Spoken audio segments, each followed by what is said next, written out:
అమ్మవారు ఎప్పుడన్నా కల్లో కనబడ్డా నీకు? కళ్ళ ఆ! కన్నట్టు ఏమన్నది? నువ్వే సాక నువ్వే చెవి కొట్టినావు, పెళ్ళి అయ్యి కత్తికి లగ్గం చేసినావు, వచ్చి దీపం ముట్టి అంట. హ్మ్. ఎప్పటికీ దీపం ముట్టిద్దాం. హ్మ్. దీపమ్మ యాపకమ్మ హ్మ్.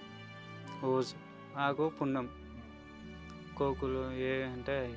అమ్మవారు స్వయంభుగా వెలిసిన ఈ ప్రాంతంలోకి ఒక పాము వస్తదని గూడా ఇక్కడ స్థానికులు చెప్తా ఉన్నారు. నిజమేనా? ఇక ఆ! 5 తారీఖులు వస్తుంది తెల్ల పాము ఎప్పుడొస్తది? మల్లెపూలు పున్నమ్మప్పుడు. పున్నమప్పుడు? ఆ! మల్లెపూలు ఆశ వస్తుంది, ఆ! మల్లెపూలు ఆశ ఆ! ఇంకా పుట్టుంది హ్మ్. వాళ్ళకే వెళ్ళుతాయి.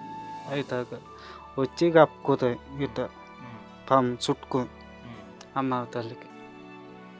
ఏ అక్క చెల్లెలు పున్నమ్మపు హ్మ్. ఇప్పుడు పున్నమ్మ వచ్చేప్పుడు పుట్టలో పాలు పోయరా ఏ అక్క చెల్లెలు ఉంటారు ఇక